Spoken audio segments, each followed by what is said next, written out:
Um microfone, algumas piadas, a cara de pau e uma boa dose de coragem. Tudo o que você precisa saber para fazer comédia stand-up. Eles estavam aqui quando tudo ainda era mato e você é meu convidado para descobrir essas histórias juntos. Este é o Memória em Pé, a história do stand-up no Brasil contada por quem realmente estava lá.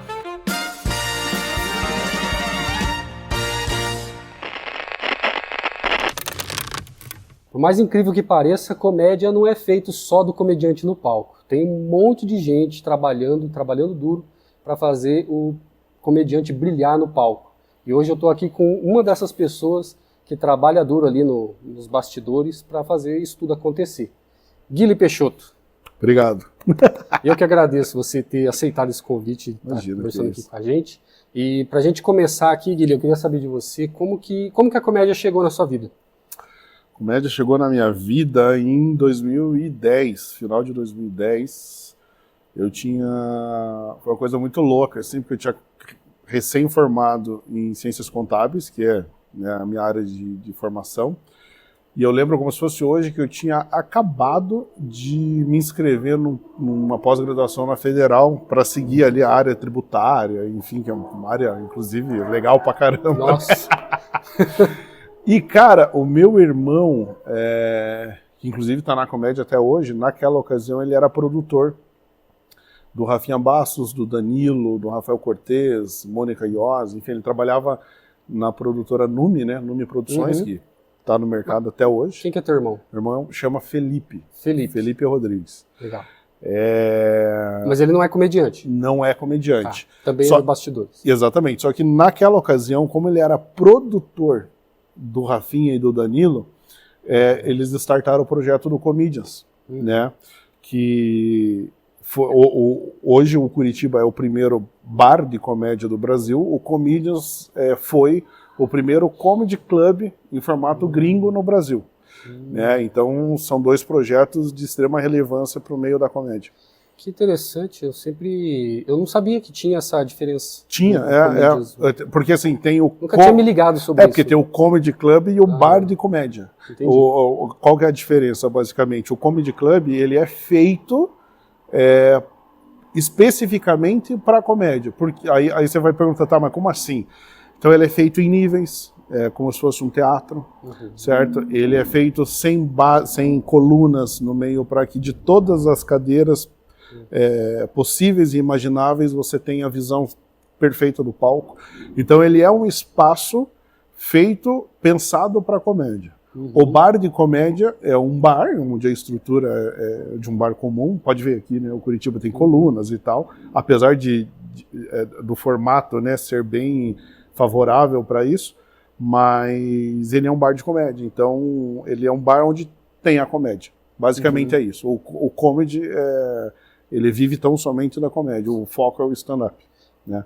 Mas lá no Comedians eles serviam nas mesas, assim, ou não? Serviam nas mesas também. Aí, voltando, naquela ocasião que meu irmão era produtor dos meninos, eles startaram o projeto do Comedians, e começaram a construção e tal. E aí chegou num ponto que o Comedians, ele abriu em outubro de 2010. Desculpa atrapalhar teu vídeo, eu sei que esse papo tá muito maneiro, mas eu queria só esclarecer uma coisa aqui. Do modo como o Gui falou, pode ser que alguém fique com alguma dúvida sobre quem abriu primeiro, mas o Curitiba Comedy Club abriu em março de 2010, quando o Comedians abriu em outubro de 2010. Inclusive lá no vídeo do Joca Madalosso, ele conta a história do Curitiba Comedy Club, e lá ele diz que quem fez a inauguração foi o Danilo Gentili, e que inclusive o Danilo ficou muito interessado em saber como que era feita a cozinha, como que era o som, como que era isso, como que era aquilo, porque ele já estava ali na ideia de abrir o Comedy Club junto com o Rafinha Bastos e o Ítalo. Só para não ficar nenhuma dúvida, né? O Curitiba abriu primeiro e depois veio o Comedians. E naquela loucurada, porque ninguém tinha o know-how da operação de um bar, né? De um restaurante, enfim. E aí eles começaram a quebrar a cabeça, né? Falando, caramba, ok, a gente tem um negócio, é um negócio monstruoso, para a época era uma coisa absurda, e ninguém que sabe gerir. Né? E daí eles chegaram no meu irmão, inclusive o Ítalo, que era sócio dos meninos, e chegou no meu irmão e falou, cara, você não conhece ninguém que manje de administração, de gestão e tal? E meu irmão falou, cara, eu não conheço, mas meu irmão se formou em contador, então talvez ele conheça. E daí o Ítalo falou, não, talvez teu irmão conheça, não, a gente quer o teu irmão, porque por ser teu irmão, subentende que é de confiança. E como ele manja, a gente quer ele, né? E eu tinha, acho que meus 21 para 22 anos, o meu irmão até na época falou assim, bom, eu não vou me meter nisso, então tá aqui o telefone e e-mail do meu irmão, você entra em contato e se vira com ele. E daí o Ítalo mandou um e-mail para mim, fazendo o convite. Meu pai não queria que eu fosse, porque ele sempre foi super protetor, né? Então era novo, claro, né? Hoje em dia você fala, pô, um cara de 20, 21 anos é formado, né? Mas eu tive uma criação muito regrada, né? Enfim, família evangélica e tal, então tudo muito podado, assim. E naquela ocasião meu pai não queria que eu fosse. E eu lembro, cara, que meu pai, o fator decisivo para ele deixar, ele falou assim, você não vai. Eu falei, pô, mas é uma oportunidade, pô, olha com quem que eu vou trabalhar e tal. Eu super animado. E ele falou, não, você só vai então, pede tanto de salário, que, cara, era tipo, sei lá, acho que mais de 10 vezes o que eu ganhava aqui.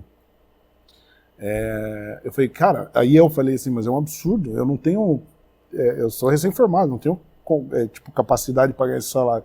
Eu falei, pede os caras que estão te chamando. Aí eu pedi. No que eu pedi, o Ítalo, em 5 minutos, respondeu, tá ok, quando é que você vem? Caramba. Então foi assim, aí, o que aconteceu? Eu fui para São Paulo, eu sou curitibano, sou daqui. Ah, você morava aqui? Morava aqui, eu sou curitibano, família inteira daqui. Aí eu fui para São Paulo, cheguei lá e eu me deparei com o seguinte cenário. Tudo bem, eu tinha me formado em ciências contábeis, mas eu não tinha experiência com bar e restaurante. E foi tão louco, cara, foi uma experiência tão bizarra na minha vida, porque os caras literalmente fizeram uma procuração no meu nome, dando total poderes para movimentar conta, investir, aplicar, contratar, demitir, fazer tudo. Eu era como, eu fui o que chama, né? Gerente master. Né? É isso, eu fui, a gente chama de intraempreendedor. É aquele empreendedor que empreende com o dinheiro dos outros. Entendeu? Então o negócio estava montado, eles deram chave e tudo e falaram, ó, toca. Vai. E foi uma coisa bizarra, porque eu tinha, como eu falei, 21 para 22 anos, naquela época tinha aproximadamente 30 funcionários, todo mundo, eu tendo que dar ordem, tendo que saber o que era melhor, o que era pior, tomar decisões. Eu lembro até hoje que teve o Comedians ficava, né, na Rua Augusta. Eu lembro até hoje que um dia eu fui no banco resolver um problema e me deu hoje a gente entende, naquela época não, né? Que me deu uma crise de pânico, ansiedade, assim, de eu sentar no meio fio e falar, cara, o que eu tô fazendo? Porque eu era muito novo, eu sempre fui desde cedo, né, muito pequeno, muito deslumbrado com questões de fama, dinheiro, negócio, eu sempre fui. Então hoje eu entendo que, e eu comento isso quando eu tenho oportunidade sempre de falar, contar e até não opinar, mas aconselhar algumas pessoas mais novas, né? Que Deus me deu muitas oportunidades até para me mostrar que fama, dinheiro, essas coisas, tipo, não é nada, sabe? É uma parada passageiro e não tem valor, né? Então foi muito legal, porque eu me vi muito novo, com um negócio famoso na minha mão, né? E era famoso no nível absurdo de eu estar trabalhando assim, tipo, segunda-feira era um dia que a casa não abria, mas eu trabalhava, porque tinha que fazer compra, tinha que fazer parceria, fazer uma série de coisas. E daí eu estar lá, tocar a campainha, chegar gente tipo de Belém do Pará, de uns lugares extremamente longes, assim, falar, moço, tudo bem? Tá, tudo bem. Pelo amor de Deus, eu vou embora hoje, ou sei lá, vou embora amanhã, e eu quero tirar uma foto aí dentro. E daí eu abri a porta para a pessoa queria tirar uma foto lá dentro. Assim. Só para ter a logo do Comedians, assim. Só para ter e colocar na rede social. Assim. Então virou o Comedians, ele virou um ponto turístico de São Paulo. Então foi muito massa, porque eu vi essa evolução, assim. Saiu inclusive na revista Playboy, não lembro o ano, mas que nós, né, como casa, a gente revolucionou a cara da Baixa Augusta. Porque em 2010, ali até 2012, mais ou menos, a Augusta era só conhecida por tráfico de droga, prostituição, né? Então eu lembro que muitas vezes, de madrugada, eu fechava a porta, que tinha acabado o show, tinha tipo garota de programa, travesti, drogado, e era um ambiente muito bizarro, assim, sabe? Seria tipo abrir hoje um comedy club ali na boca do Largo da Ordem. Isso, é isso, exatamente. Entendi. Só que hoje você vai para Augusta, nos dias de hoje, virou um lugar elitizado, uma rua elitizada, Caramba. onde tem, tanto na Augusta como na Frei Caneca, tem flats de valores Caríssimos. milionários, assim.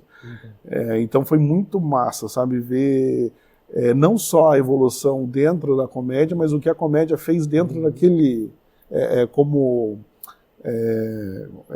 uma contribuição social, vamos dizer assim, Sim. que acaba sendo, né? Transforma, né? De alguma Transforma. forma, transforma a região e o país, né? Porque Sim. o que era gravado ali rodou o Brasil, roda até hoje. Né? Roda Ainda tem até coisa. hoje. Roda até hoje. Quantos lugares que tinham lá no Comedians? Comedians, ele tinha, se não me falha a memória, 320 lugares. Era um pouquinho menor em questão de lugar, um pouquinho menor do que aqui. Pouca coisa menor. Aqui, salvo engano, são 400. O Comedians tinha 320. A gente fazia sessões na época do auge da comédia e da casa. A gente chegou a fazer 4, 5 sessões no dia. Caramba. Mas com os mesmos artistas Com os ou mesmos rodando? artistas. Teve um dia que foi muito louco, que o Comedians, para quem não sabe, né, para quem não conhece a região ou não conhece o espaço, ele fica a quase 3 quarteirões da Avenida Paulista. Que hoje é o Clube Barbixas. Hoje é o Clube Barbixas. Então, teve um dia que nós fizemos tava tendo o show do Fábio Porchat. E foi um dia muito louco, assim, porque a gente... e detalhe, não era como hoje que vendia antecipado. Vendia na hora, ingresso. Não tinha sistema, né? Não tinha, vendia na hora. E eu lembro, cara, que era um sábado, nós fizemos... Tava agendada 3 sessões, o Fábio Porchat topou fazer uma quarta, porque tinha público para fazer uma quarta. E aí ele, no intervalo da terceira para a quarta, que a casa estava enchendo, a gente estava fazendo aquela troca, né, de sessão que a gente chama, limpar a mesa, preparar a casa e tudo mais, tocava o telefone incessantemente de pessoas querendo saber se ia ter uma 5ª sessão. Caramba. E ele com a voz já, tipo, ele aguentava uma 4ª, mas uma 5ª não dava, até porque ele tinha outros compromissos de publicidade e tudo mais. Ele mesmo, pessoalmente, atendia o telefone e falava com o público. E tipo, querido, não vai dar e tal, eu sinto muito. Consigo. E era legal, porque... Fala, Judiette, não consigo. Exato, o Judiette. Foi legal porque a galera ficava muito pé da vida quando a gente falava, não tem mais sessão. Porque, pensa, a pessoa se arruma, se desloca, fica 1h30 na fila para você chegar na pessoa. Que acontecia isso, chegar na tua vez e falar, querido, desculpa, não cabe mais. E a gente era muito rigoroso, não ficava ninguém em pé se não fosse o staff da casa. Então, por exemplo, hoje aqui, né, a gente é mais relaxado, até porque a fiscalização também deu uma relaxada nesse sentido. Mas aqui, que nem você é comediante, às vezes está tendo show de outro comediante, você fica em pé no cantinho ali. Lá era extremamente proibido, não podia ficar. Se tivesse alguém em pé, era o segurança. Ou eu, que era o gerente, ou os garçons, entendeu? Entendi. Então não podia, assim.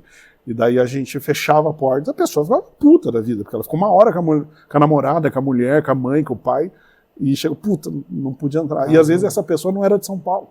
Nossa. Você entendeu? O B.O.? Então o que aconteceu nesse dia? O Porchat atendia o telefone e falava, e a pessoa falava, puta, eu não vou mais falei com o Porchat. Mas eu conversei com o cara.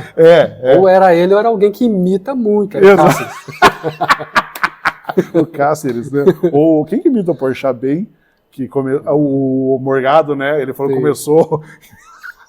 começou imitando a Marília Gabriela, caiu no Porchat. Que é muito parecido. Muito parecido. Não, legal. Então, mas antes assim, então meio que você caiu de paraquedas no lance da comédia. Caí de paraquedas no lance da comédia, fiquei lá até fechar. né? Infelizmente, né? Na verdade é o seguinte, nesse período que foi 9 anos, né, a comédia ela mudou, né? E vem mudando a cada dia, né? Então, por exemplo, naquela ocasião nós éramos os únicos, bem dizer, em São Paulo. Casa de gente famosa, então era uma vitrine, todo mundo queria se apresentar lá, porque lá abria-se portas para fazer alguns eventos corporativos, para entrar em programas de televisão. Então, lá, cara, era fantástico, assim, eu brinco até hoje, assim, brinco modo de dizer, porque é um fato, foi uma das melhores épocas da minha vida, que eu vivi o flow, que a gente chama, que é estar satisfeito financeiramente, com o trabalho, com o psicológico. Cara, eu vivi uma satisfação, eu trabalhava, até errado falar isso porque tem leis trabalhistas, né? Mas eu trabalhava... Só se alguém denunciar. Eu trabalhava das 8 da manhã até 2 da manhã do dia seguinte e não cansava. E nem dormia também, né? Não dormia, não dormia. Dormia no palco. Cara, com aquela vontade, com aquela, tipo, puta, que massa que é isso, cara, aquele prazer, tipo, sabe? Era muito massa, era muito massa. Estando ali dentro daquele ambiente, em volta de artista, em volta de, o tempo todo com comediante em volta, você nunca subiu no palco? Nunca subi no palco. Não, só pra arrumar o microfone e entregar água pro comediante. Cara, eu nunca subi. Eu sempre, até as pessoas familiares, assim, próximos, de amigos, sempre viram em mim, até mesmo antes de eu entrar na comédia, na época que eu estava na escola, faculdade, sempre viram em mim graça.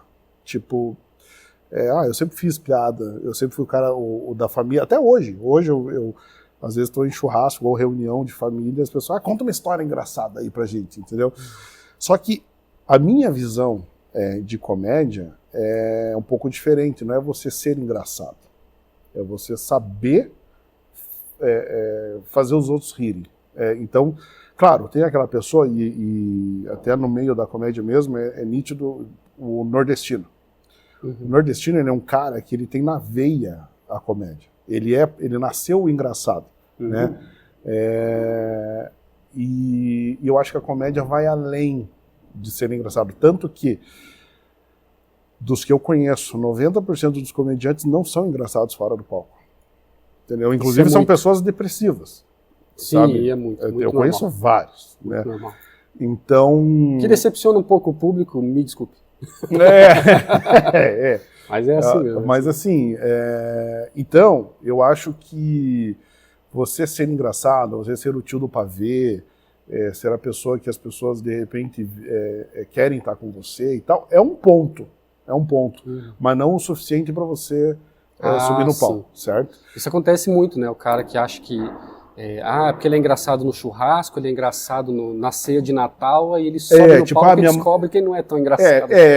Minha mãe falou que sou engraçado, vou fazer stand-up. Tem muito hoje. Na época até que a gente estava falando do Comines, que eu lembro, né? Existia um crivo maior. Tinha um crivo maior, não era qualquer um que subia no palco. Então, já emendando nisso aí mesmo, queria entender como que eram os open mics na época. Como funcionava isso? Cara, open mic da época, eu lembro que era o seguinte, a pessoa chegava, falava, queria fazer um open aí, né? Aí eu lembro que a gente solicitava um vídeo da pessoa. Tinha todo um rolê. Um vídeo.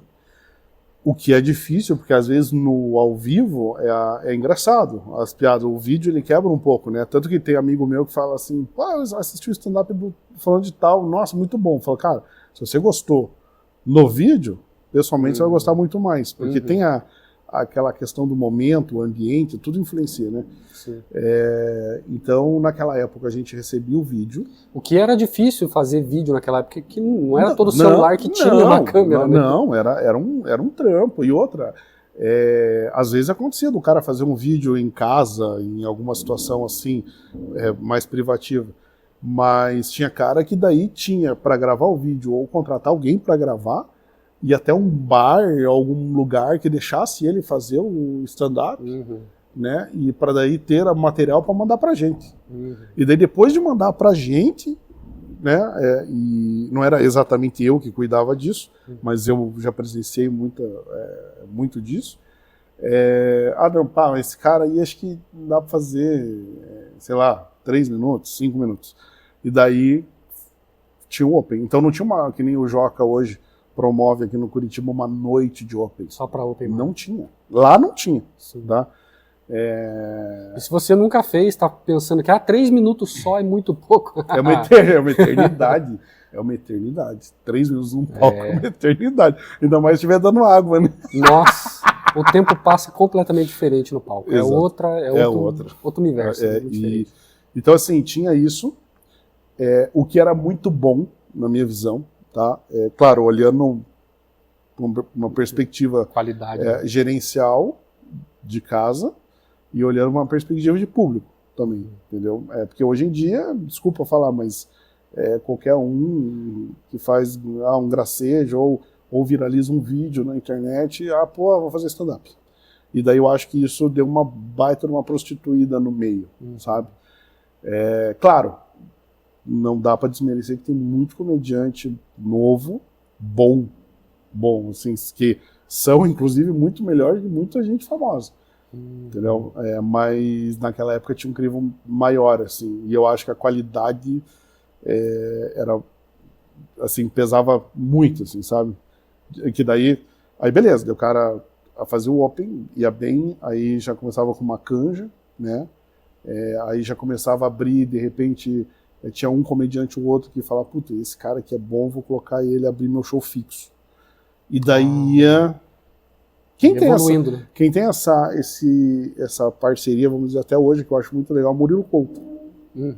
Murilo Couto... ele pega uma pessoa... ele tem ali uns passos... O Afonso faz isso também, né? Aí fechou o Comedians, né? A gente... até isso é um fato interessante, porque a gente dominou o mercado por muito tempo.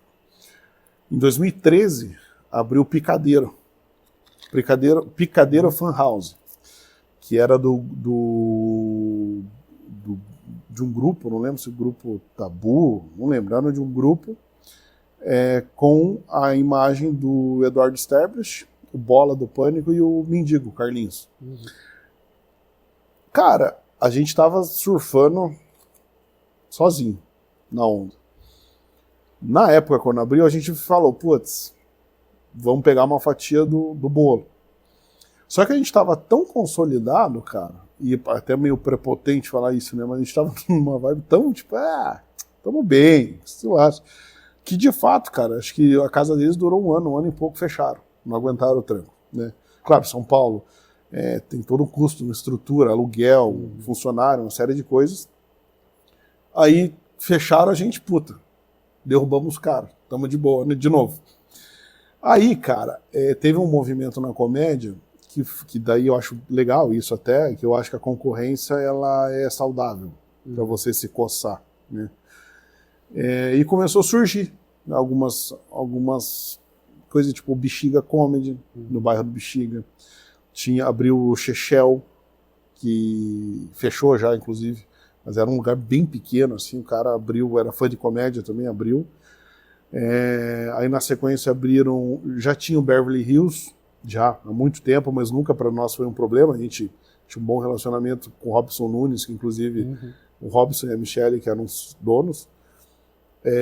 Abriu os Hilários, né? E daí quando foi tendo essa movimentação, essa pulverização de locais para fazer comédia em São Paulo, o nosso movimento começou a meio que cair, né? Cara, nessa veio uma lapada, que o prédio que a gente estava na Augusta, como eu falei agora há pouco, a gente transformou a Rua Augusta. Então foi vindo construtoras, investindo ali, foi mudando a cara, um negócio bacana, bonito e tal. Nisso veio a rede do Mini Extra, né? Nem sei se tem aqui em Curitiba Mini Extra, mas em São Paulo tem uma... o que é. Extra é um mercado. O Extra sim. O Extra, mercado. Aí a rede Extra começou a abrir mini extras em São Paulo, né? Pulverizar, assim. E teve uma febre, cara. Tipo, teve um boom, não lembro o ano, mas teve um ano assim que deu um boom de mini extras. E o mini extra foi em cima do proprietário do imóvel que a gente estava e fez uma proposta, tipo, absurda para comprar, né? E daí o cara chegou, eu lembro até hoje, o Flávio, chegou pra gente e falou assim, ó, seguinte, a gente pagava nessa época 16 mil reais de aluguel. Aí ele chegou pra gente e falou, ó, o seguinte, hoje vocês pagam isso, o Extra chegou com uma proposta de compra do imóvel, eu fui até o banco e verifiquei que o que eles me deram de proposta, se eu colocar no banco e aplicar, vai me render 50 mil reais por mês. Então eu vou dar duas opções. Ou a gente aumenta o aluguel para 50 mil reais e vocês permanecem no ponto. Caraca. Ou vocês compram o imóvel, né? Aí naquela época já estava, a relação já não estava muito boa, né, entre os sócios, já tinha começado um atrito. Quem que eram os sócios? Era o Rafinha, o Danilo e o Ítalo, né? E aí optou-se por não comprar um imóvel, né? Porque, enfim, não era de interesse de nenhum dos três. E a gente subiu o aluguel, então. Vamos bancar o aluguel para permanecer no espaço. Aí o que aconteceu? Você vai fazendo conta, cara. E a matemática não erra, né? Então pulverizou. O público que ia só lá começou a ter outros lugares para ir. O aluguel subiu. Funcionário você precisava porque, apesar de a gente ter feito dado uma enxugada, mas você não sabe se, como eu disse, a gente não vendia ingresso antecipado. Então, por exemplo, hoje, eu sei que aqui hoje nós vamos receber 150 pessoas. Naquela época eu não sabia, eu abri a porta, pode dar 30, pode dar... Nossa, claro, 30 nunca dava, né? Mas assim, podia dar os 300, podia dar 80, como já deu algumas vezes, e aí, cara, aí começa a sangrar a caixa e tal, papapá. Do nada veio pandemia. Aí quando veio a pandemia, a gente falou, meu, quer saber? Já que mudou bastante o cenário, vamos fechar isso aqui, porque ainda tinha uma bela de uma grana em caixa. Cada um saiu com conseguiu bancar tudo, imposto, funcionário, honraram com tudo e ainda saíram com uma grana no bolso. Então foi bom para todo mundo. Ah, legal. Isso foi em, acho que não lembro se foi 18 ou 19. 19 anos, que deu 9 anos, né? Mas daí veio pandemia, até o Curitiba... Não, cara, sofreu, a pandemia veio, vassourou todo mundo, né? E daí nessa, eu tinha um restaurante que eu abri nessa meiuca aí, né, do Comedians. Eu peguei gosto pela área de gastronomia, alimento e bebida, abri um restaurante no bairro da Lapa, em São Paulo. E foi muito massa, porque eu abri de uma forma completamente despretensiosa, numa garagem. Foi um baita case, assim, porque eu comprei um buffet e eu lembro, cara, que na época eu assistia muito um programa num canal fechado, acho que History, que tinha um empresário que pegava empresas falindo e reestruturava elas. Eu achava o cara fantástico, assim. Eu falei, cara, meu sonho é fazer isso aí. E aí surgiu para mim a oportunidade de comprar um buffet em São Paulo, só fazia eventos, assim, e a gente fazia eventos de alta gastronomia. E aí eu comprei o buffet. Quando eu comprei o buffet, tinha uma garagem, assim, ociosa. Tinha um carro velho, um monte de tranqueira e tal. E eu falava, cara, eu pago o funcionário o mês inteiro para trampar. Festa é só quinta, sexta e sábado. Às vezes domingo. Pô, eu vou fazer o que o cara faz lá na televisão, né? Eu não tenho a grana que ele tem, mas dá pra gente brincar, né? Aí eu estipulei um valor ínfimo para mexer na garagem. Mexemos e eu comecei a trabalhar com o alimento que sobrava das festas. Então, por exemplo, a gente fazia festa lá na casa do dono do Banco Itaú, da família Setúbal. Aí tinha camarão pra caramba. Aí o cara comprava mais, aí sobrava camarão. Aquele camarão que voltava eu fazia como prato principal do dia seguinte. Então meu restaurante não tinha um cardápio fixo, era rotativo. Então era um bairro simples, numa garagem, e o cara, numa segunda-feira, comia camarão, tipo, a R$25. Então, por quê? Porque aquele camarão já estava pago pelo dono do banco. Entendeu? Então eu ganhava 2 vezes em cima da mesma comida. Legal. E daí eu comecei a trabalhar nesse sentido. E aí eu cresci o olho, porque eu falei, porra, já era história aí, né? Sou um gênio. Falei, Vou sou comprar foda. tudo que tiver falido. Falei, sou o Roberto Justus da Lapa. Aí eu peguei um ponto maior, aí eu investi uma grana violenta, né? E daí eu quebrei. Porque entrou naquela questão que acho que a gente falou agora há pouco. Eu deixei muito bonito o negócio e o povo olhava e falava, putz, tá caro. Eu não vou ter dinheiro para pagar. Não vou tá nem caro. entrar, porque daí eu vou ter vergonha de não comprar nada. E já era. E acontece isso, porque daí começou a parar, ficou bonito. Aí começou a parar os ricos do bairro que querem pagar barato, por isso que o cara é rico, né? O cara sabe gastar.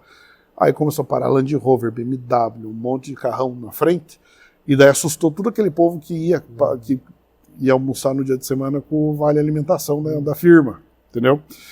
Então aí esse foi um case de insucesso. Mas foi legal, cara. Aí por que eu tô puxando isso? Porque daí assim, Comedians fechado, meu restaurante quebrado. Falei, o que eu vou fazer em São Paulo, cara? Tipo, tinha um AP lá, né, um bairro legal, que inclusive foi a comédia que pagou? Que pagou, assim, eu sou muito grato a Deus e a comédia por isso. Aí eu falei, cara, vou alugar esse troço e vou embora pra Curitiba. Lá o custo de vida é menor, tem família, tem tudo. Mas onde que o MyFucking entra? Vou chegar lá. Ah, tá. Eu vim embora pra Curitiba. É que eu achei que você já tava chegando nessa parte de agora. Não. Aí eu tenho uma segunda ida pra São Paulo. Me precipitei. Aí vim pra Curitiba. Falei, beleza. Porra, tantos anos na comédia, restaurante, gostei. O que eu vou fazer? Mas quebrado, eu saí quebrado. O dinheiro que eu tinha, eu investi tudo no restaurante. Você veio pra cá, tipo assim... Não, quebrado. Você não sabia o que ia fazer aqui, não, só veio. Não, eu tinha em São Paulo, com Comedians, né, até eu abria, até fazer a cagada no restaurante, mas, pô, eu tinha carro zero, tinha apartamento legal, era uma vida bacana. Eu perdi tudo, de perder carro. O que eu tinha era um apartamento que eu aluguei, entendeu? Aí eu falei, cara, o que eu vou fazer? Eu sempre tive bons relacionamentos. Aí eu falei, não gosto, mas o que eu sou formado? Sou contador, vou abrir um escritório de contabilidade. Cara, em 2 semanas eu tinha mais de 10 clientes. Aí eu comecei a refazer minha vida. Fui numa casinha simples de bairro, pagar um aluguel barateza, carro não tinha para me dar mais prejuízo. Daí eu voltei com os processos trabalhistas que eu fui honrando. Resumo da ópera. Abri o escritório, aí me inseri na área da contabilidade de novo, que eu não gosto até hoje. Nessa área que eu me inseri, aí eu recebi uma proposta de uma multinacional em São Paulo. Aliás, uma holding em São Paulo. E eu entrei como gerente contábil nessa holding. Nisso eu fechei meu escritório aqui e comecei a trabalhar home em São Paulo, aqui. Nisso que eu estava trabalhando nessa empresa, um dia, eu lembro até hoje, cara, eu estava cansado pra caramba, até pelo estresse do trabalho. Fui pro litoral paranaense aqui com a minha família. E eu nunca faço isso. Nesse dia eu deixei meu celular no carro. Nunca faço isso. Sempre tô aqui. A minha mulher até briga. Meu celular, isso daí e tal. O povo aqui tira sarro também. Cara, nesse dia eu falei, cara, eu quero descansar. Larguei o celular no carro. Quando eu voltei, lembrando, isso já fazia 2 para 3 anos que eu tinha saído de São Paulo. Voltei, tinha 4 ligações perdidas do Danilo Gentili. Nada mais, nada menos que Danilo Gentili. Aí eu olhei e falei, ixi Maria, será que eu fiquei devendo alguma coisa? Porque o cara tá me ligando. Eu falei, caramba, depois de tanto tempo. Aí eu peguei e mandei um WhatsApp. Eu falei, mano, desculpa, tava aqui com a minha família e tal, não vi a ligação, é urgente, né, precisa de uma coisa. Aí ele falou, velho. Velho. Daí ele me fez a seguinte pergunta. Você tá bem? Tô. Aí ele falou, você tá em São Paulo ou Curitiba? Daí, cara, me deu um momento, eu parei pra pensar, falei, não, peraí. Essa pergunta do cara, eu acho que ele quer alguma coisa referente ao trabalho comigo. E eu estava trabalhando para São Paulo, mas em Curitiba. Ele nem sabe disso que eu vou falar, tá? Nunca contei isso pra ele. A chance dele ver esse vídeo também é bem pouca. Baixa, então foda-se. Aí eu peguei e falei assim, cara, meti o louco. Falei, coincidência, estou em Curitiba, mas estou indo para São Paulo no final de semana. E eu não estava, no próximo final de semana. Aí ele pegou e falou assim, eu quero conversar com você. A gente pode se encontrar? Eu falei, pode. Ele me avisa então quando estiver em São Paulo, se as agendas baterem, a gente conversa. Eu falei, tá bom. Então, eu olhei para minha mulher e falei, sábado que vem nós vamos para São Paulo. Daí ela falou, por quê? Daí eu falei, não sei, o Danilo quer falar comigo? Eu falei, não sei. Daí ela, mas o que ele quer falar? Eu falei, não sei, ele falou que quer me ver e quer falar. Daí ela, tá. Mas daí ela falou, deixa eu ver a mensagem, eu mostrei pra ela, falou, tá, mas aqui tá dizendo se as agendas baterem. Você vai pra São Paulo sem saber se vai bater a agenda. Eu falei, fia, a gente vai fazer bater a agenda. É igual o Open Mic, que vai pro show sem saber o que você vai fazer. Né? Exatamente. Às vezes vai pra outra cidade também. Aí o que eu fiz? Peguei, fomos para São Paulo, peguei carro emprestado, inclusive, fui para São Paulo. Cheguei lá, falei, ainda marrento. Falei, só para você saber, já estou em São Paulo, só que eu tenho 2 reuniões, não sei que horas que eu me libero. A hora que eu me liberar, eu te mando mensagem. Estrategista. Aí ele falou, tá bom, beleza, espero. Aí deu um horário lá, e eu no sofá, na casa do meu irmão, assim, lá em São Paulo, sem fazer nada. Aí deu um horário, eu falei, acho que já deu horário, tá um horário bom para terminar a reunião. Aí eu mandei, tô livre. Aí ele falou assim, me encontra, ele é noturno, né? Ele falou, me encontra 10 horas na padaria tal. Eu falei, tá bom, fui lá na padaria. Ali, ele é meio prático, assim, ele perguntou como é que estava minha família e tal, ele é um cara cuidadoso nesse sentido. Daí ele foi direto, falou, cara, é o seguinte, tô abrindo um bar, não falou que era de comédia, tô abrindo um bar, meio restaurante, é mais ou menos perto da Paulista, também não me falou onde era. E eu queria te fazer a seguinte pergunta, você tá a fim de entrar de sócio? Aí eu falei, cara, também rápido, internamente. Pô, o cara me chamando de sócio e tal, aí eu, cara, é o seguinte, não quero entrar de sócio. Porque eu já tive um restaurante, passei por uma experiência recente que para mim não foi agradável. Eu gosto muito de você, gosto da relação que a gente tem. Eu prefiro ser teu funcionário. Aí ele falou, não, mas eu não gosto de funcionário, então você vai ser meu parceiro. Eu falei, fechou, tá bom. Daí acertamos o valor, apertamos a mão, chego em casa e falei, mês que vem nós vamos vir embora para São Paulo, e minha mulher odeia São Paulo. Eu falei, né, porque é um absurdo, não sei o quê. Eu falei, cara, o cara me ligou, o cara me chamou de sócio, você acha que eu não venho? Lógico que eu venho. Eu falei, se quiser você vem em Curitiba, eu vou. Aí ela é parceira demais, acabou indo comigo, só que eu coloquei na minha cabeça, eu coloquei um prazo. Eu falei, cara, eu vou dar 2 anos, assim, porque eu sofri demais, não no Comedians, mas no restaurante e tal. Eu falei, vou dar 2 anos. Se eu não ver uma movimentação que mude a minha vida, eu vou voltar para Curitiba. Esse foi o prazo. E eu acho que eu preciso dessa experiência de estar lado a lado com o cara, de construir do zero. E de fato construímos. Eu cheguei no Mindfucking, tava no tijolo, assim, sabe? Então ajudei a escolher carpê, cadeira, o cardápio, precificamos, elaborei o cardápio, enfim.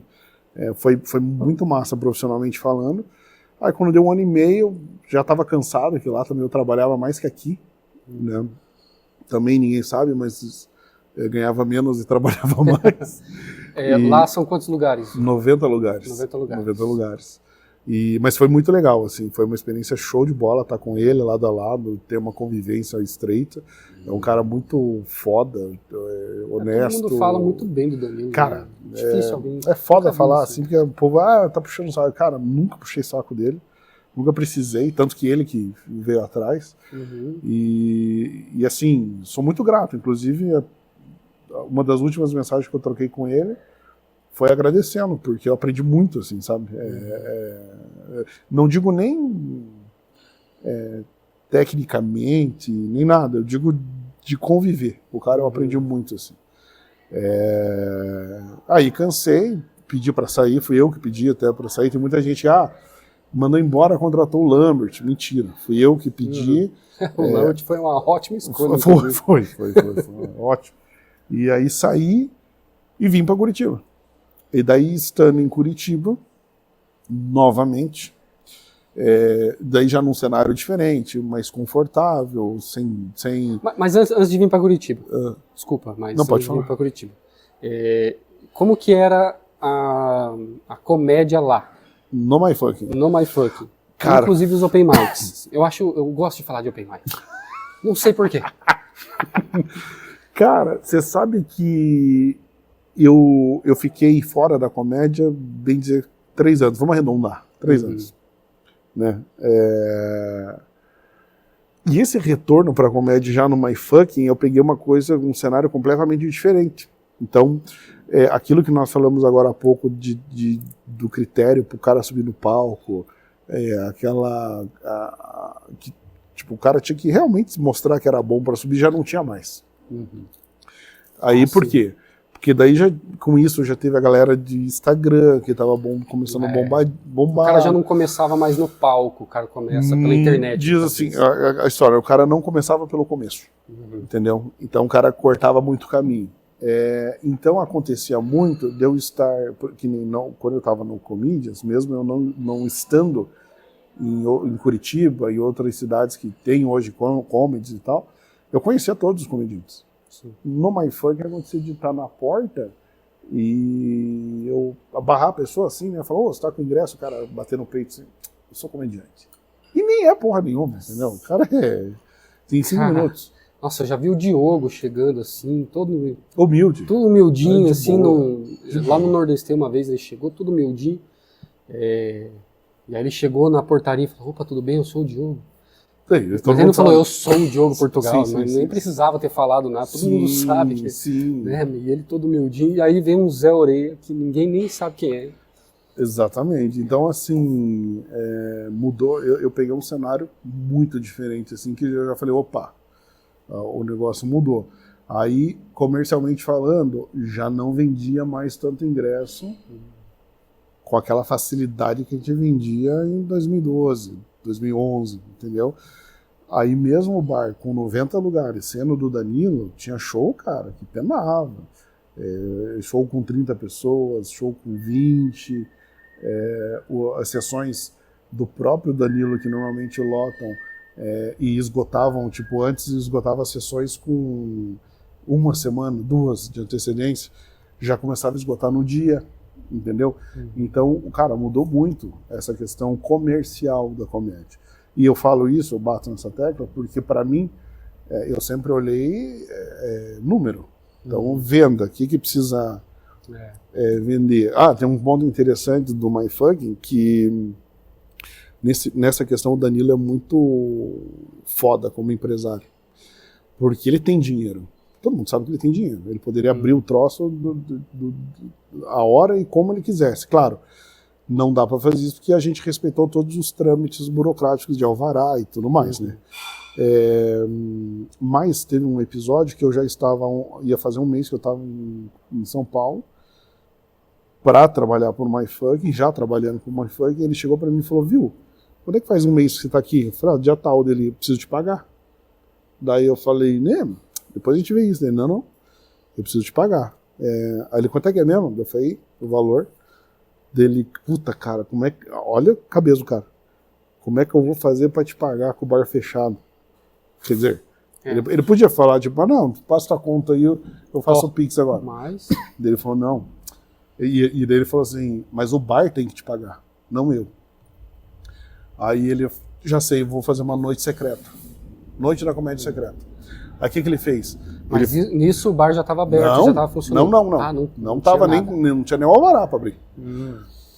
Aí ele fez o seguinte, como a gente não podia abrir oficialmente, ele fez um flyer, que era o perfil dele, com o boné, mostrava que era ele, Danilo Gentili e convidados, não falava, em noite secreta, não falava quem ia. Aí ele ligou para os comediantes que são parceiros, cara, preciso abrir meu bar, quem topa fazer tantos minutos? Aí os caras vão, né, toparam, e daí quem comprava o ingresso recebia o endereço, acho que 1 dia antes ou no dia. Que legal, então o que aconteceu? Ele chegou para mim, cara, e o que nós vamos servir? Falei, bom, não tem gás, não tem cozinha para funcionar. Vou no centro, vou comprar amendoim, vender. Aí eu consegui uma parceria com a cervejaria Petrópolis, chopp na faixa. Fez chopp na faixa, eu comprei água, refrigerante e amendoim. Por que o amendoim? Porque com a boca salgada o cara bebe mais. Certo? E aí eu lembro que fui no centro de São Paulo, comprei uns potinhos de plástico e tal, copo descartável para chopp, e abrimos as portas, né? Aí quando abriu a porta, eu já pedi pro pessoal deixar os potes tudo bonitinho com amendoim. Ele chegou para mim e falou: quando é que você vai vender esse pote de amendoim? Eu falei: cara, eu tô pensando em vender acho que R$8. Ele: tá louco, amendoim, R$8? Não, tá muito caro isso aí. Não, máximo 5. Eu falei: cara, você come amendoim? Ele: não. Eu falei: eu como, eu sou consumidor. No mercado tá R$7, R$8. Eu falei: nós estamos numa casa noturna. Aí ele: não, R$5. Eu falei: tá bom, então, deu 5. Daí ele virou assim, desceu a escada, eu olhei pro pessoal e falei: nós vamos vender a 8. Aí o pessoal: cara, mas ele acabou de falar 5. Eu falei: cara, ele quer que eu toque a operação. Tô falando que é 8, é 8. Beleza. Cara, eu sei que já iam ter 3 sessões, na segunda pra terceira já tava acabando o amendoim. O chopp já tava indo pro espaço também. Aí ele: caralho, ele felizão, assim, batia assim: caralho, tá dando certo, né? Não sei o que. Eu falei: tá. Ele: porra, vende mesmo, e acho que amanhã nós podemos aumentar o preço. Eu falei: aumentar o quê, cara? Ele: não, vamos pra 8. Eu falei: já tá vendendo a 8. Ele: seu filho da puta mesmo. Pô, velho, você é filho da puta, velho. Cara, e foi muito legal, assim, que funcionou, deu certo. Aí eu pedi pra sair, que eu realmente estava cansado, né, da noite. Eu continuava no meu... durante todo esse tempo eu levei os 2 trabalhos na paralela. Eu era gerente contábil daquela holding e trabalhava no MyFuck. Então, era muito trabalho e a cabeça já não estava funcionando direito. Eu estava me cobrando muito de estar mais próximo da minha família, minha filha, minha esposa. Falei: não quero mais. E determinei na minha cabeça. Falei: cara, acabou, acho que minha trajetória aí na comédia era isso. Já estou realizado, já trabalhei no Comedians, participei do projeto do MyFucking, top demais. Vou para Curitiba. E vim embora para Curitiba. Aí eu, aqui de novo, eu falei: cara, o que eu vou fazer da minha vida? Estou há trocentos anos gerenciando bar de comédia, restaurante. Falei: é isso que eu vou fazer. Falei: então tá, então vou começar a caçar ponto. Achei um ponto na Itupava, legal, cabia no meu bolso. E estava fixo na cabeça: vou comprar esse ponto e fazer acontecer aí. E estava com a mesma ideia tua. Falei: de repente, coloca uma noite aí, ou coloca os pratos, nome de comediante, uma parada, tipo, uma homenagem, assim. Mas era isso. A minha ideia não era ter show direto e tudo mais. Eu falei: tá, mas eu preciso conversar com alguém que manje na noite de Curitiba. Porque eu sou curitibano, mas eu nunca trabalhei na noite aqui. E em São Paulo é outro mercado, é outro ritmo, é outro tudo. Em São Paulo, se abrir um carrinho de espetinho na rua, todo mundo vai comprar, né? Aqui já o curitibano é chato. O poder aquisitivo lá é diferente. É diferente, a cultura é diferente, o clima é diferente, a pessoa quer comer na calçada. Eu lembro a primeira vez que eu levei minha sogra almoçar em São Paulo, que qualquer lugar você come na calçada. Ela: nós vamos comer aqui no meio da rua. Eu falei: é isso aí, e top, entendeu? É legal. Aqui não. Então a cultura de Curitiba, do curitibano, é diferente. Eu falei: preciso falar com alguém que entende. Eu falei: quem entende? Joca Madaloso, que é dono do Curitiba Comedy. Falei: putz, beleza, contato, eu não tinha o contato dele, mas conversando você consegue em 2 minutos, preciso do contato do cara. Me mandaram para mim o contato, preciso bater um papo com você e tal. Aí ele, muito gente boa, receptivo, me recebeu aqui e vim para conversar do meu negócio, que eu ia abrir. Cara, tô com uma ideia sensata, expliquei para ele, foi muito gentil, me deu umas dicas, umas letras e tal, e fui embora. Cara, eu lembro que eu conversei com ele, se eu não me engano, numa terça-feira. Eu ia pagar o ponto na sexta. Tá tudo certo. Tudo certo. Eu ia pagar na sexta. Já tinha conversado com a minha esposa, então tudo certo. Na quinta, ele me mandou um WhatsApp. Falou: viu? Seguinte, tava pensando aqui, eu tô precisando de alguém para me ajudar no comedy. Você não quer trabalhar comigo? Você já conhece os comediantes? Já conhece, né, tudo que envolve aí, que faz acontecer. Aí eu falei, putz, se eu for abrir o negócio, que eu vou pagar amanhã, eu vou gastar todo o meu dinheiro, vou gastar uma energia fodida numa parada que eu não sei se vai dar certo, né? É um tiro no escuro. Né? Exato. Eu falei, então, cara, lá eu vou estar muito mais confortável. E cá estou. Até hoje, fez ontem 2 anos que eu estou aqui. 2 anos de Curitiba Comedy. 21 de maio de 2024. E aqui no Curitiba é basicamente a mesma coisa que você fazia nos outros? Assim, Não. Aqui é 10% do que eu fazia nos outros. Aqui eu cuido da parte operacional, que é basicamente, eu confiro, não é nem eu que faço, mas a escala dos meninos, dos garçons que vão trabalhar, dou uma geral, ver se o salão está arrumado, está alinhado. Falei, agora brinquei da questão que tem que limpar, que é uma coisa, eu falei, é uma coisa que eu fico atento. E, eventualmente, quando o Joca não está, eu recebo o comediante, levo no hotel, busco no hotel, janto com o cara ali em cima, fazer uma sala e tal. Entendi. Mas assim, nos outros, eu era literalmente, inclusive no MyFunk, que o Danilo é dono, mas ele não estava lá, né? Claro, o cara é artista, figura pública. Então lá eu fazia compra, às vezes eu estava almoçando com a minha família, o cozinheiro, puta, esqueci de falar que acabou a batata. Eu tinha que largar ela, sair correndo no mercado, colocar um saco de batata rosado de 25 quilos aqui, colocar no meu carro, levar para lá. Cara, então assim, era muito cansativo. Aqui não, aqui a gente, pra quem não sabe, a gente está dentro do restaurante Dom Antônio, que serve simultaneamente aí, facilmente 3 mil pessoas, de 2 a 3 mil pessoas. Se eu não me engano, 2.500. É uma bazuca para matar uma mosca, é uma bazuca para matar uma mosca. Então, assim, tem a equipe de compras, tem a equipe do bar, tem a equipe de manutenção. Então, assim, eu não preciso fazer absolutamente nada, bem dizer. Eu venho aqui, me divirto, assisto o show e ganho por isso. Eu não sei se o Joca assistir esse episódio, eu não sei se você vai continuar empregado. Então, cara, eu achei, eu não queria mais estar na comédia, acabou que cá estou. E o que você vê hoje, assim, do pessoal da comédia acontecendo em Curitiba? Assim, qual que é a diferença? O pessoal fala, o curitibano é mais difícil, é mais fechado. Cara, eu acho... Você sente isso também ou não? Eu sinto, eu acho que tem dias que a plateia é muito difícil. E eu não falo por ser curitibano, não falo por estar aqui com você, não falo por estar dentro do Curitiba Comedy. Eu falo sem medo de errar. O comediante, ou open, qualquer coisa da comédia, é muito melhor que em São Paulo. Eu não sei a nível Brasil, porque daí a gente compete com Ceará, que o pessoal é punk também, é bom. Mas o comediante daqui, comediante aqui, se você for pra lá abrir qualquer show, cara, você dá pau nos caras de lá. Mas por que isso? Não sou eu que estou prometendo. Não, mas eu acho que... não sei, cara, se tem esforço envolvido nisso no sentido dos caras aqui...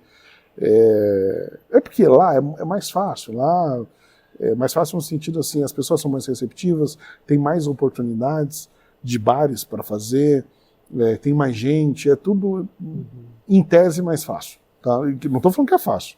Eu estou falando que é mais fácil que aqui, né? Aqui, as pessoas são mais fechadas, eu não sei, aí talvez você fale melhor que eu em questão de oportunidades que dão. Tem bastante. Tem bastante? Hoje em dia tem bastante. É só saber ser um pouco mais educado. Boa, perfeito. Mas assim, em questão de plateia, aqui, cara, o cara para fazer um público curitibano... a gente sofre bastante. Você sabe disso, mas assim, tem a questão da dificuldade, mas tem a qualidade do material. Eu acho que a gente tem, se me permite falar, mas a gente tem muitos comediantes daqui, que estão na casa, inclusive, direto, que é Fernando Semer, Guilherme Zickert, Daniel Marcondes, Gabriel Mendes, tem alguns outros que eu obviamente vou esquecer de falar. Mas, cara, que eu acho legal porque são bons, e eu, em 2 anos de casa, eu consigo enxergar a evolução do cara em 2 anos. Que isso é uma coisa fantástica. Por exemplo, eu brinco, né? Eu conheci o Afonso Padilha na época que ele era feio e pobre. Hoje ele é só feio. Então, assim, mas tipo assim, a gente acompanhou a evolução do cara. O cara quando ia de busão para São Paulo, ficava sentadinho, assim, muitas vezes até a minha esposa, eu era gerente, eu dava o que eu quiser, né, para ela. Às vezes ela estava lá, eu servia comida, e não só o Afonso, mas outros comediantes que iam de outros lugares que não tinha grana, às vezes, para pagar a parada. E daí comia junto ali e tal. Hoje você vê o cara lotar teatro, uma potência, como tantos outros. O Thiago Ventura, o primeiro show do Thiago Ventura em teatro, quem produziu foi meu irmão. Uhum. Então é massa você ver isso. A evolução do pessoal. A evolução da pessoa. O Danilo, quando eu conheci o Danilo, o cara tinha um Celta. Você entende? Então, e eu não falo da grana, eu falo da evolução da pessoa, como profissional, o que fez, a importância, a relevância dele dentro da comédia. Uhum. Então eu acho isso muito massa. E a comédia que é tão difícil, cara. É um negócio difícil. É difícil. É difícil. É difícil. O cara... Difícil e ingrato. Porque mas às vezes o cara tá aí, tem comediantes que estão há 10 anos aí, que é bom de palco, e não conseguem conquistar um público. Sim, ao mesmo tempo que tem uma legião de gente que não tem graça, conquistou público. E quer estar na comédia. Então, às vezes eu brinco, assim, papo de camarim off, com alguns poucos comediantes que eu tenho liberdade aqui, e eu falo, pô, cara, você não fica de cara de ver fulano, ciclano e tal, que, puta, nem é engraçado, e traz 150, 200 pessoas com facilidade porque tem o Instagram estourado. Claro, é mérito do cara, não estou falando que o cara tem o mérito de ter essa tribo que segue ele, né? O cara tem esse mérito. Mas, puta, o cara não tem graça, velho. Então... acontece. Nesse ponto eu fico meio de cara. Só que os caras são educados. Os caras falam, não, capaz, o cara tem o mérito dele e tal, o cara é legal. Daí dá vontade de falar, cara, você tá sendo educado, né? Porque, assim, ninguém tá falando em questão de meritocracia. Mas, ao mesmo tempo, também, eu acho que a comédia tem a questão de ser subjetivo, né? Às vezes uma pessoa, para você, ela não é engraçada, sim. Mas para aquelas pessoas, né? Mas ainda assim a gente sabe que existe show aí que... Agora eu vou dar uma opinião minha, pessoal. Eu já escutei muito nesses anos todos de gente grande, inclusive, famosa e também não famosa. Porque o stand-up, isso que o fulano faz não é stand-up. Uhum. Eu faço mágica. Então, beleza, não é stand-up. Só que, para mim, na minha opinião, o cara senta aqui com que objetivo que ele senta aqui? Uhum. Pra dar risada. Pra dar risada. Se o cara aqui plantou bananeira e o cara riu, acabou. Eu sou dessa opinião também. Acabou. Aí, tudo bem, talvez esteja errado no flyer da venda do show o cara colocar comédia stand-up. Então vende lá, show de humor. Acabou. Eu sou dessa opinião também. Eu faço mágica, minhas mágicas são com o objetivo de levar a risada. Sim. Não vai fazer só mágica só por fazer mágica e eu acho que perde o sentido. Tem que ter graça. Tem que ter graça. Então, nos dias que as pessoas rirem, eu digo que deu certo. É isso. Que nem a minha mulher briga às vezes comigo. Ela fala, porra, como é que você gosta de Praça Nossa? Eu falo, cara, é humorístico. Ótimo. Eu dou risada. Pra mim, atingiu o objetivo e pronto, acabou. Aí, ó, falando em graça, ó, o meu chefe. chefe. Queria que você falasse um pouco sobre alguns comediantes que você admira, famosos e não famosos, que você tem visto aí que de repente, pô, esse cara tem potencial, ou se você também quiser contar alguma treta da comédia, fofoca, coisa que dá view. Puta, que eu admiro. Até agora eu não sei se vai ter. Cara, um que eu convivi,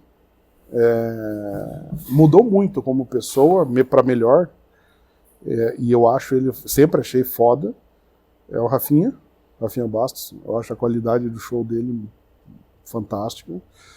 Um que eu gostava muito, mas conhecendo me decepcionei desse corte, foi o Tom Cavalcante, que eu conheci, a gente produziu um tempo o show dele, assim, um especial dele, solo, né? E eu esperava mais, tipo, como pessoa assim, ele tem, lógico, o mérito dele, e tá tudo bem. Aí, assim, que eu gosto, muito também, aí talvez uma proporção menor, mas eu gosto da qualidade do show, inclusive falei isso para ele semana passada, olhando para ele, é o Alorino. Eu acho que se um dia eu fosse comediante, eu gostaria de ser igual ele. A eu referência gosto, seria essa. a minha referência é ele, mais inclusive do que o Rafinha, porque eu gosto desse humor popular, eu acho que ele é mais um showman, assim, sabe?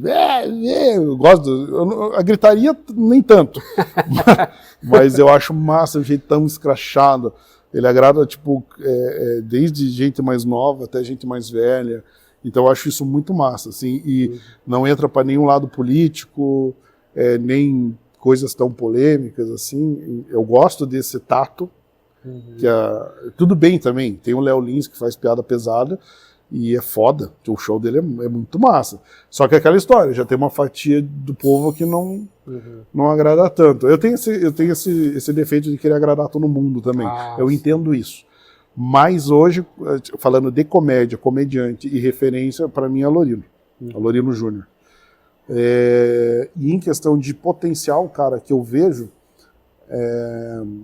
dos que a gente trabalha lado a lado, assim, falei aqui, vi a evolução do Daniel Marcondes. Ele era um cara muito travado, até acho que quando eu conheci ele há 2 anos atrás, parece-me, eu tenho até medo de falar que talvez eu erre, assim, parece-me que ele já fazia, mas não há tanto tempo. E ele amadureceu muito nesses 2 anos. Ele é o cara do teatro, né? Ele veio do teatro. Exato. Por isso que quando você falou que fez teatro, eu falo, puta, isso é bom, cara. Isso é bom. Se você souber trabalhar isso aqui em cima, você tem vários passos na frente de muita gente. Então, tem ele que eu vi a evolução, e pra mim, cara, assim, eu gosto muito do Guilherme Zickert. Eu gosto muito dele, assim, o trampo dele. Gosto de outros também, mas o que eu acho que, opinião pessoal, tá? Que tá faltando, eu não vejo problema do cara fazer, que nem eu acabei de falar aqui, show de humor. O cara se vestir de personagem, descer do palco para brincar com o cliente, não tem problema nisso. Só que eu acho que eu também acho um problema quando o cara só improvisa e sai do texto, entendeu? Não tem nada de texto. Por que eu acho um problema? E eu acho um problema e até um desrespeito com o público. Porque, porra, o público veio aqui para ver o trabalho dele, entendeu? Para ver, e o trabalho dele é o texto, entende? Então, acho que a partir do momento que o cara não faz nada de texto e só improviso, e beleza, pode ter a graça, pode ter, mas para mim, né, como, nem vou falar consumidor, porque eu não estou no papel de consumidor, mas gestor, e de quem está há tanto tempo no meio da comédia, eu acho que falta isso. Então, acho legal o cara, não tem problema ele sair ali do texto, fazer uma brincadeira, uma graça e tal, mas também fazer 1 hora e pouco sem... Só improviso, e aí eu acho que se perde, sabe? Perde um pouco da essência da coisa. Quer deixar um recado pro público brasileiro? Não, queria deixar pro Joca aqui, quero um aumento, tá brincando. Não, acho que... Cara, acho que não, acho que é isso. Acho que talvez o recado que eu tenho é que para as pessoas procurarem consumir mais a comédia em si, não o comediante, entendeu? Não vim porque é o fulano, que é o Beltrano, porque o cara é famoso, porque é grande no Instagram, porque tem muito comediante, inclusive curitibano, que é bom e que a gente, né, é difícil a gente profetizar, assim, mas que, pelo que a gente entende um pouco do assunto, vai estourar em algum momento. E que hoje ninguém dá bola porque o cara não tem o Instagram bombado e nem tá na televisão. Então acho que o meu recado é esse, é consumir comédia, qualidade de humor e não quantidade de seguidor. Maravilha. Fechou? Muito obrigado. Valeu, obrigado. Cara, foi muito legal mesmo conversar com você. Pena que eu não posso dizer o mesmo. Não tem melhor forma de encerrar isso aqui. Nothing beats a Jet 2 holiday. Uma versão brasileira. Tá pegando fogo, bicho.